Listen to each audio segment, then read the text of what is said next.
हे दोस्तों, structure RS में आपका फिर से स्वागत है। तो गाइस, अपन चर्चा कर रहे थे राजस्थानी इकोनॉमी सर्वे के बारे में। ये अपने 90 लेक्चर का सेकंड पार्ट है, जिसमें अपन जो सामाजिक सेवाएं हैं, कार्यक्रम हैं, उनके बारे में चर्चा करेंगे। तो आज सबसे पहले चर्चा करेंगे सामाजिक न्याय और अधिकारिता जो विभाग है राजस्थान सरकार का, उसके द्वारा राजस्थान में क्या कुछ योजनाएं चलाई जा रही है उसके बारे में। तो सबसे अपन पहले चर्चा करेंगे सीएम कन्यादान योजना के बारे में। दोस्तों, इस योजना का पहले नाम था सहयोग और उपहार योजना। क्या नाम था? सहयोग और उपहार योजना इसका पहले नाम था। इसमें क्या होता है कि एससी एसटी जो शेड्यूल कास्ट है, शेड्यूल ट्राइब्स है, अल्पसंख्यक बीपीएल परिवार की जो 18 वर्ष या उससे अधिक आयु की जो लड़कियां हैं, उनके विवाह करने पर गाइस 31,000 रुपए की सहायता सरकार के द्वारा प्रोवाइड करवाई जाती है। इसके अलावा ये अगर लड़की 10वीं पास है तो इसमें 10,000 रुपए की अतिरिक्त सहायता, और अगर अगर लड़की ने ग्रेजुएट कर रखी है, स्नातक है, तो उसे 20,000 रुपए की अतिरिक्त सहायता की जाती है। इसके अलावा गाइस बीपीएल, विधवा, आस्था कार्ड धारक, महिला खिलाड़ी आदि की स्वयं की शादी करने पर उनको 21,000 रुपए की सहायता की जाती है, या फिर अगर उनके अधिकतम 2 पुत्रियां हैं, उनके लिए 21,000 रुपए की उनकी शादी के लिए सरकार के द्वारा सहायता प्रोवाइड की जाती है। इसके लाभार्थी की पारिवारिक वार्षिक आय गाइस वो 2.5 लाख से कम होनी चाहिए। वार्षिक आय कितनी होनी चाहिए? 2.5 लाख से कम होनी चाहिए। अब चर्चा करते हैं उत्तर मैट्रिक छात्रवृत्ति योजना के बारे में। सबसे पहले तो ध्यान रखना है कि लाभार्थी कौन कौन है। इसके लाभार्थी हैं schedule caste, schedule tribes, OBC, आर्थिक पिछड़ा वर्ग, अन्य पिछड़ा वर्ग, और जो पिछड़ा वर्ग के जो छात्र हैं वो इसके लाभार्थी हैं इस छात्रवृत्ति की, जिनके अभिभावकों की वार्षिक आय गाइस 2.5 लाख से कम है, तथा मुख्यमंत्री सर्वजन उच्च शिक्षा के जो विद्यार्थी है उनके अभिभावकों की आय है वो 5 लाख तक है, उनको इस छात्रवृत्ति उत्तर मैट्रिक छात्रवृत्ति का लाभ मिलता है। फिर अपन चर्चा करते हैं अंबेडकर डीबीटी वाउचर योजना के बारे में। ठीक है गाइस, अंबेडकर डीबीटी वाउचर योजना है जिसे 2021-22 में शुरू किया गया था। ठीक है, इसमें क्या होता है कि जो जिला मुख्यालय स्तर पर संचालित जो स्नातक और स्नातकोत्तर के जो राजकीय विद्यालय हैं, उनमें अध्ययन करने वाले एससी एसटी ओबीसी, अति पिछड़ा वर्ग, आर्थिक पिछड़ा वर्ग, अल्पसंख्यक वर्ग के जो विद्यार्थी हैं, उनको जो घर से दूर रहकर अन्य स्थानों पर कमरा लेकर रहते हैं और वहां पर अध्ययन करते हैं, ऐसे छात्रों को गाइस आवास, भोजन, पानी, बिजली आदि की सुविधाएं हैं वो प्रोवाइड करवाने के लिए इस योजना के तहत 2,000 रुपए है वो प्रतिमाह प्रोवाइड करवाए जाते हैं। अधिकतम कितने दिनों के लिए? 10 माह के लिए। ठीक है, तो 2,000 रुपए है गाइस वो 10 माह के लिए प्रोवाइड करवाए जाते हैं। फिर आ जाती है आवासीय विद्यालय योजना। दोस्तों, वर्तमान में राजस्थान में आवासीय विद्यालय हैं वो 37 है, जो कि सामाजिक न्याय और अधिकारिता मंत्रालय के तहत आते हैं। सामाजिक न्याय और अधिकारिता डिपार्टमेंट है राजस्थान का, उसके तहत आते हैं।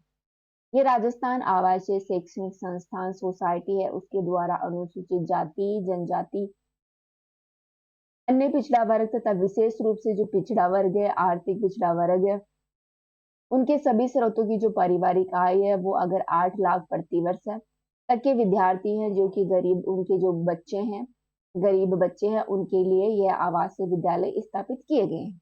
ठीक है, इन विद्यालयों में गाइस विभिन्न सुविधाएं निःशुल्क रूप से प्रोवाइड करवाई जाती हैं, जैसे कि भोजन, आवास, पोशाक, लेखन सामग्री, चिकित्सा सुविधाएं आदि प्रोवाइड करवाई जाती हैं। ठीक है, तो कौन से विभाग की ये योजना है? पहले तो ये ध्यान रखना, ये सामाजिक न्याय और अधिकारिता विभाग की योजना है। इसका लाभ होता है उन पिछड़े वर्गों को जिनकी जो सालाना आय है वो 8 लाख के आसपास है। ठीक है, नेक्स्ट है सीएम अनुप्रीति कोचिंग योजना के बारे में। दोस्तों, इसे शुरू किया गया था 5 जून 2021 को। ठीक है, 5 जून 2021 को मुख्यमंत्री अनुप्रीति कोचिंग योजना को शुरू किया गया था। इसका लाभ उन विद्यार्थियों को होगा जो यूपीएससी, आरपीएससी और जो अन्य प्रतियोगिता परीक्षाएं हैं आरएएस, आईएएस आदि की जो तैयारी कर रहे हैं उन बच्चों को इसका बेनिफिट होगा। इसका लाभ मिलेगा एससी, एसटी, ओबीसी, अन्य पिछड़ा वर्ग, अल्पसंख्यक, आर्थिक रूप से पिछड़ा वर्ग तथा जो विशेष योग्य जन के परिवार हैं, जिनकी पारिवारिक आय है वो 8 लाख से कम है, सालाना आय 8 लाख से कम है, उन परिवारों को इसका लाभ, उन परिवार के जो बच्चे हैं उनको इसका लाभ प्रोवाइड होगा। ठीक है। इसमें लाभार्थियों की संख्या है वो 30,000 है। जब यह योजना शुरू की गई थी तब इसमें लाभार्थियों की संख्या 15,000 थी, जिसे बढ़ाकर 30,000 कर दिया गया है। ठीक है। नेक्स्ट टॉपिक है सामाजिक सुरक्षा पेंशन योजना के बारे में। दोस्तों, राजस्थान सरकार में अ, जो कमजोर वर्ग के लोग हैं, जैसे वृद्ध लोग हैं और विशेष योग्यजन लोग हैं, विधवा महिलाएं हैं आदि के लिए सरकार विभिन्न पेंशन योजनाएं चला रही है। यहाँ पर सरकार द्वारा चलाई गई विभिन्न पेंशन योजनाओं के बारे में अपन चर्चा करेंगे। तो पहली है मुख्यमंत्री विशेष योग्यजन सम्मान पेंशन योजना। दोस्तों, इसमें क्या होता है कि जो विशेष योग्यजन के लोग हैं उन्हें 1,000 रुपए प्रति माह प्रोवाइड करवाए जाते हैं, तो लगभग जब 75 वर्ष की आयु होने तक। ठीक है। कम से कम उनकी आयु कितनी होनी चाहिए? 75 वर्ष से कम होनी चाहिए। ऐसे लोगों को 1,000 रुपए प्रोवाइड करवाए जाते हैं। इसमें क्या होता है कि 75 वर्ष या उससे अधिक की जो आयु के विशेष योग्यजन है उन्हें 1,250 रुपए है वो प्रति माह प्रोवाइड करवाए जाते हैं। ठीक है। दोस्तों, अगर विशेष योग्यजन कुष्ठ रोग से होने वाली जो कुष्ठ रोग से ठीक हुए विशेष योग्यजन है उनको 2,500 रुपए प्रति माह दिए जाते हैं, 2,500। तथा नामित मेडिकल बोर्ड से प्रमाणित सभी सिलिकोसिस पीड़ितों को प्रति माह 1,500 रुपए की पेंशन दी जाती है। ठीक है। इनकी वार्षिक आय है वो 60,000 से कम होनी चाहिए। ऐसे लाभार्थी है उनको विशेष योग्यजन पेंशन योजना के तहत पेंशन दी जाती है। फिर आ जाती है पालनहार योजना। दोस्तों, पालनहार योजना है वो सभी जनजातियों के लिए शुरू की गई एक महत्वपूर्ण योजना है, जो कि सामाजिक न्याय और अधिकारिता मंत्रालय की भारत सरकार द्वारा शुरू की गई महत्वपूर्ण योजना है। गाइस, इस योजना में क्या होता है? इसमें क्या होता है कि अगर कोई बच्चा है उसके माता पिता की डेथ हो जाती है, मृत्यु हो जाती है या उसे आजीवन कारावास हो जाता है। ठीक है। ऐसे बच्चों की देखभाल के लिए, साथ ही जो कुष्ठ रोग, एचआईवी संक्रमित, दिव्यांग और तलाकशुदा महिलाओं के बच्चे हैं उनको लाभ प्रोवाइड कराने के लिए पालनहार योजना है वो शुरू की गई है। इसमें क्या होता है कि 0 से 6 वर्ष के बच्चे हैं जो कि आंगनवाड़ी में जाने वाले होते हैं, इनको गाइस 1,500 रुपए प्रति माह प्रोवाइड करवाए जाते हैं तथा जो इस वर्ष के अन्य बच्चे होते हैं उनको 750 रुपए दिए जाते हैं। साथ ही 6 से 18 वर्ष के जो आयु के जो बच्चे हैं जो कि विद्यालय जाते हैं उनको 2,500 रुपए दिए जाते हैं, 2,500। अन्य को है वो 1,500 रुपए प्रोवाइड करवाए जाते हैं। ठीक है। तो 15,000 और 2,500 प्रति माह है, इसमें बच्चों को फायदा करवाया जाता है, बच्चों को पैसे दिए जाते हैं। नेक्स्ट आ जाती है इंदिरा गांधी राष्ट्रीय वृद्ध अवस्था पेंशन योजना। ठीक है। बताइए, इंदिरा गांधी राष्ट्रीय वृद्ध अवस्था पेंशन योजना की शुरुआत कब की गई थी? सबसे पहले यही पता होना चाहिए कि इस योजना की शुरुआत कब की गई थी। दोस्तों, इस योजना की शुरुआत है वो 19 नवंबर 2007 को की गई थी। किसके द्वारा की गई थी? अपनी जो सेंट्रल गवर्नमेंट है, केंद्र सरकार है, उसके द्वारा इस योजना की शुरुआत 2007 में की गई थी। इसमें क्या होता है कि जो बीपीएल परिवार के लोग हैं जिनकी आयु 60 वर्ष है या फिर जिनकी आयु 60 वर्ष से अधिक है, ऐसे लोगों को वृद्धावस्था पेंशन इसके तहत प्रोवाइड करवाई जाती है। ठीक है। गाइस, इसमें सभी आयु वर्ग के जो पेंशनधारी है उनको 1,000 रुपए है वो प्रति माह दिए जाते हैं, जिसमें से 80 वर्ष से अधिक आयु वर्ग के जो पेंशन भोगी है उनको 200 रुपए प्रति माह और 80 वर्ष से अधिक है उनको 500 रुपए प्रति माह है और कम है उनको 200 रुपए प्रति माह केंद्र के द्वारा सहायता दी जाती है और शेष राशि का वहन वो राज्य सरकार के द्वारा किया जाता है। फिर आती है इंदिरा गांधी राष्ट्रीय विधवा पेंशन योजना के बारे में। दोस्तों, इस योजना को 7 अक्टूबर 2009 को भारत सरकार का जो ग्रामीण विकास मंत्रालय है उसके द्वारा शुरू किया गया था। ठीक है। कौन सी मिनिस्ट्री है? ग्रामीण विकास मंत्रालय। इसमें क्या होता है कि जो बीपीएल परिवार के जो 40 वर्ष या उससे अधिक की जो विधवा महिलाएं हैं, उनको इसके तहत पेंशन दी जाती है। इसमें क्या होता है कि 1,000 रुपए प्रति माह पेंशन दी जाती है। लगभग 40 वर्ष से अधिक की महिलाएं जो कि 75 वर्ष से कम है, उनको इस योजना का लाभ मिलता है। इस योजना में 10,000 रुपए दिए जाते हैं 40 से 75 वर्ष के बीच में। अगर कोई महिला 75 वर्ष से अधिक है, उसको 1,500 रुपए प्रति माह दिए जाते हैं। ठीक है। इसमें से 80 वर्ष की कम आयु की जो पेंशनर्स है, उनको 300 रुपए, और 80 वर्ष से अधिक की आयु की जो पेंशन भोगी है, उनको 500 रुपए केंद्र के द्वारा, और शेष राशि है वो राज्य सरकार के द्वारा वहन की जाती है। फिर आती है इंदिरा गांधी राष्ट्रीय निःशक्त पेंशन योजना के बारे में। इसे शुरू किया गया था 24 नवंबर 2009 को। ठीक है। इसमें क्या होता है कि बीपीएल परिवार की जो निःशक्तता से ग्रसित व्यक्ति हैं, उनको पेंशन दी जाती है। इसमें 18 वर्ष से अधिक लेकिन 75 वर्ष तक की जो आयु के पेंशनधारी है, उनको 1,000 रुपए प्रति माह दिए जाते हैं। इतने 18 से 75 वर्ष के बीच में 1,000 रुपए दिए जाते हैं। वहीं अगर 75 वर्ष से अधिक आयु का कोई व्यक्ति है, तो उसे 1,250 रुपए दिए जाते हैं। ठीक है गाइस। इसमें 80 वर्ष से कम आयु के पेंशनर्स को 300 रुपए, और अधिक के पेंशनधारी को 500 रुपए है वो केंद्र राशि के द्वारा दिया जाता है। शेष राशि राज्य सरकार के द्वारा वहन की जाती है। नेक्स्ट है मुख्यमंत्री वृद्ध अवस्था सम्मान पेंशन योजना। दोस्तों, इसे शुरू किया गया था जो वृद्ध अवस्था सम्मान पेंशन में देने के लिए एक महत्वपूर्ण योजना है। इसमें न्यूनतम आयु 55 वर्ष है, और इसके अलावा जो 55 वर्ष से अधिक की वुमेन है, और 58 वर्ष या 58 वर्ष से अधिक के मेल इसमें शामिल है। ठीक है।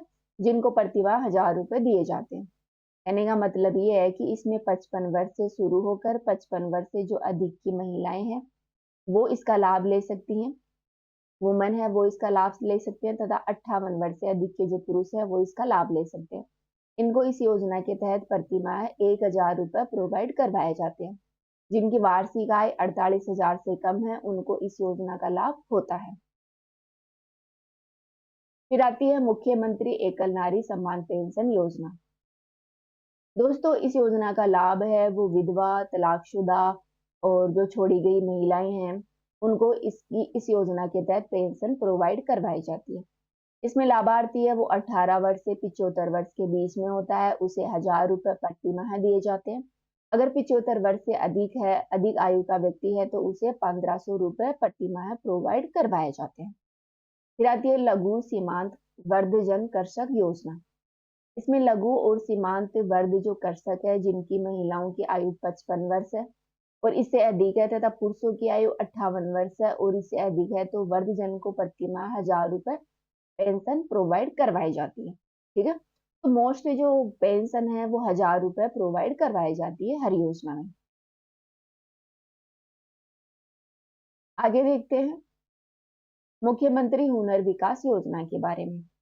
दोस्तों, इस योजना में जो अपनी पालनहार योजना है, साथ ही जो बाल गृह के अंतर्गत जो शामिल बच्चे हैं, उन बच्चों को व्यवसायिक और तकनीकी तथा हायर एजुकेशन फैसिलिटी, साथ ही स्किल डेवलपमेंट उनको प्रदान करने के लिए मुख्यमंत्री हुनर विकास योजना की शुरुआत की गई है, ताकि वो अपना भविष्य बना सके। फिर आती है डॉक्टर सविताबेन अम्बेडकर अंतर जनजातीय विवाह योजना, जिसे शुरू किया गया था 2006 में। ठीक है। इसमें देय राशि है गाइस लगभग 10 लाख प्रति युगल है। ठीक है। इसमें क्या होता है कि स्वर्ण हिंदू और अनुसूचित जाति के बीच में अंतर जातीय विवाह को बढ़ावा देने के लिए यह योजना लाई गई थी। ठीक है। क्या होता है, जैसे रमेश किसी एसटी या एससी की लड़की से विवाह करता है, तो इन दोनों युगलों को 10 लाख रुपए सरकार के द्वारा प्रोवाइड करवाए जाते हैं। इसमें केंद्र सरकार के द्वारा 1.25 लाख रुपए तथा राज्य सरकार के द्वारा 8.75 लाख रुपए प्रोवाइड करवाए जाते हैं। फिर आती है नारी निकेतन के बारे में, जो कि संभाग स्तर पर होते हैं, और महिला सदन है गाइस वो राज्य स्तर पर स्थापित किए जाते हैं। इनका महत्वपूर्ण उद्देश्य है महिलाओं का उत्थान करना, उन्हें सुरक्षा प्रोवाइड करवाना और उनके जीवन यापन को बेहतर बनाना। फिर आती है अंतर अनस्तेष्ट अनुदान योजना। इसमें क्या होता है कि गाय जो लावारिस है वो पड़े हुए होते हैं, जैसे कि फुटपाथ पर कोई भिखारी मर जाता है, उसके आगे पीछे कोई नहीं होता है, ऐसे लोगों का अंतिम संस्कार करने के लिए जो विभिन्न एनजीओ हैं उनको सरकार के द्वारा प्रति शव के आधार पर 5,000 रुपए प्रोवाइड करवाए जाते हैं इस योजना के तहत। आगे अपन चर्चा करेंगे गडरिया लोहार भवन निर्माण अनुदान सहायता योजना के बारे में।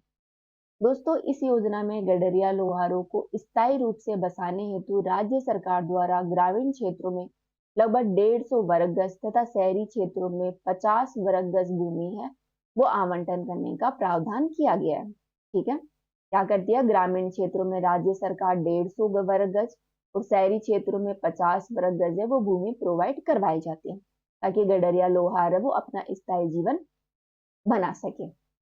महाराणा प्रताप भवन निर्माण योजना के अंतर्गत गए जो गडरिया लोहार परिवार है उनको भवन निर्माण हेतु अगर उनके पास स्वयं की भूमि है तो उन्हें 3 किस्तों में 1,20,000 रुपए की सहायता दी जाती है, जिसमें प्रत्येक किस्त है गाइज वो 40,000 रुपए की होती है। ठीक है, कितने रुपए दिए जाते हैं, 1,20,000, जिसमें प्रत्येक किस्त है वो 40,000 रुपए की होती है।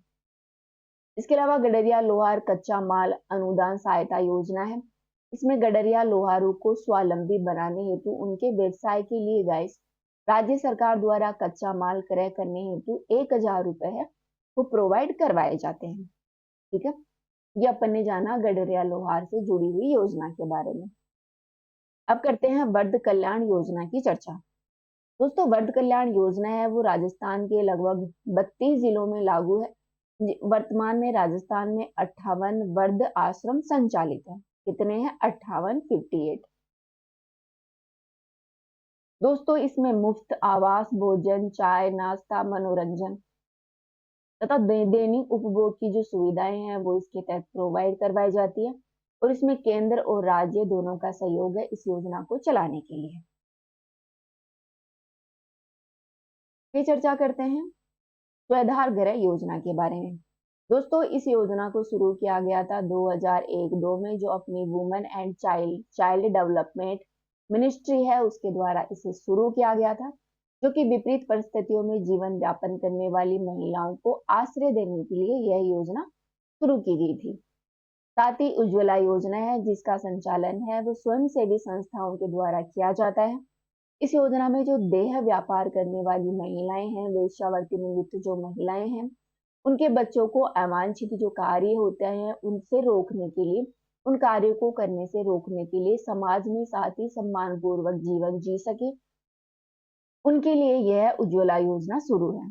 बाद में 2022-23 में स्वाधार गृह योजना को और उज्ज्वला योजना को गाइस मर्ज कर दिया गया और एक नई योजना शुरू की गई, शक्ति सदन योजना।